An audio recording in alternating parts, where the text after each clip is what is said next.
My name is Rutha Bell Kemp. I am the last daughter of my mom and dad out of 13 children. I was born in a married relationship with Alvin Graham and Annie Mae Graham, being my father and mother. My birthday is October 31st, 41, the year of Pearl Harbor, of course. Somehow or another, it was a mistake on my birth certificate the second time I got one. They had September 30th instead of October 30th. But of course, I got two birthdays. But I couldn't be born on both of them. So I was born on October 31st because my mama and all of my family knew it was in Bibles and everything. It was true that I was born October 31st. I was born in a little town called Stonewall, Louisiana, little country town. And in that, I was born there. It is a place where my father and my mother were married, and it was his father and mother's land that their children and them bought, which was like 120 acres of land. And I was raised on it.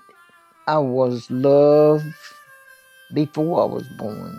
And it shows in my mom naming me after one of her younger sisters. My mom was a very loving person, humble person. She loved to cook and so forth. She loved very much to cook all kinds of food, cakes, pies, kinds of meats and stuff. The pound cake was my recipe, was my favorite, and the tea cakes. My mom made tea cakes. She made cakes of all kinds. And she also was a songster. She loved to sing. My mom loved to sing. I loved to sing, but I'm not a good songster as she was. She was a true alto. I had uncles and aunties, families that loved us, and I grew up around them. My grandmother, Louisiana, was Louisiana Graham and Mingo Graham.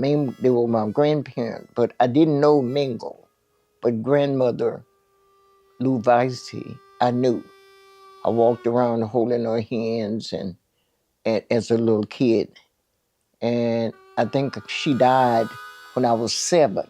Now, Louisiana was my dad's mom, and she was mixed, like white, mixed with white or something. And she was real light-skinned and everything. And she loved cleanliness. She didn't like nothing dirty, not a spot nowhere on nothing that didn't belong there. My mom was one that believed in spanking when it needed, when you were young, and whooping when you needed it, when you were older. And she didn't mind whooping you every day if that's what it needed. My dad and my mom both, they was farmers. And so they would have us, we had a well that you draw it with the bucket going down and you draw it back up with the water and all that. And it was cold, like water you have on the ice. Always cold.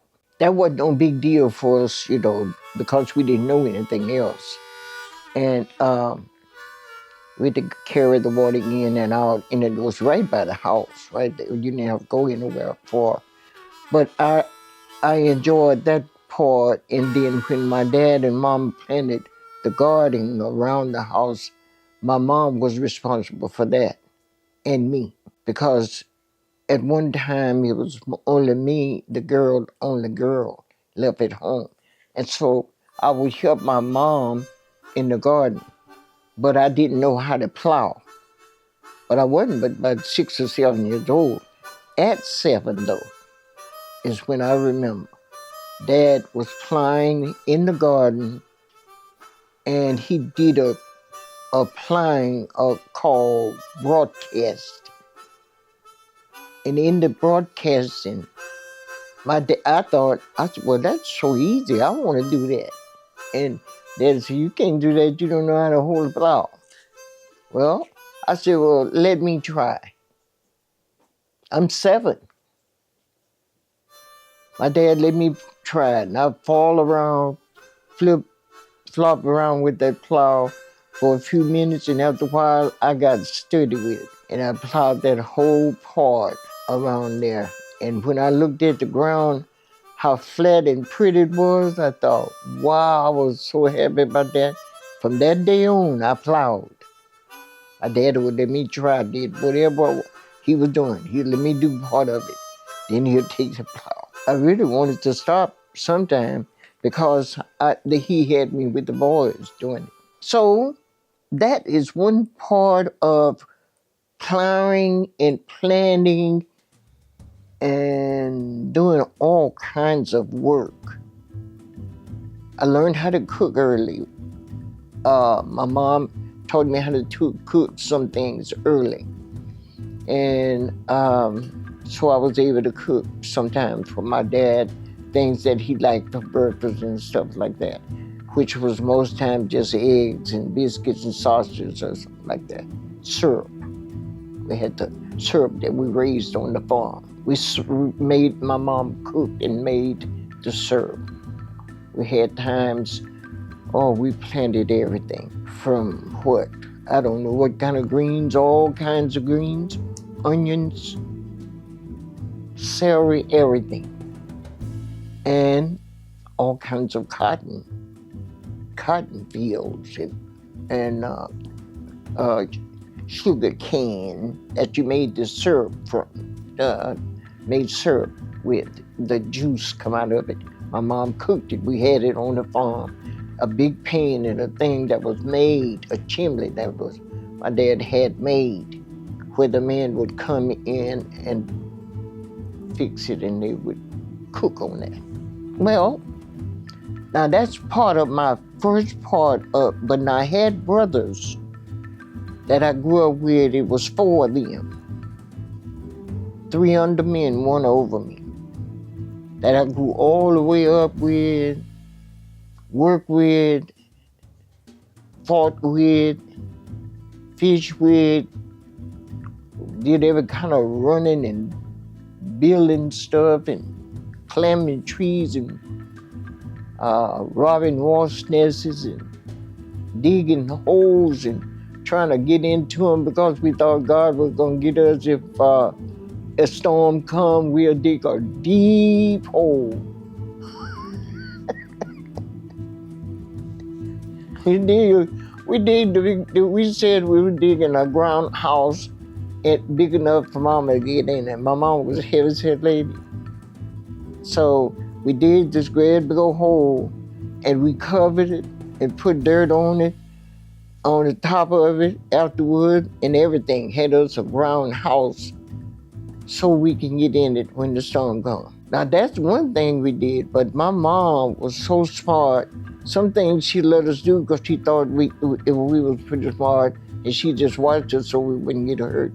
Because we were still young, real young, and just had all kind of tools because Daddy, we were farmers. That part right there is good, but during the time we were growing up, I had these brothers with me, and we go fishing.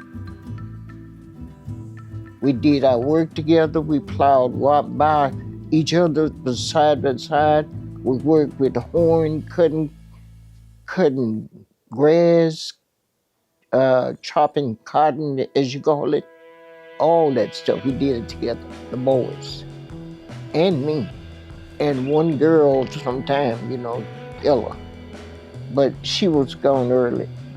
So those are the kind of things we did together. We worked together with everything, and we fought with each other because there were times we would play when it wasn't working time.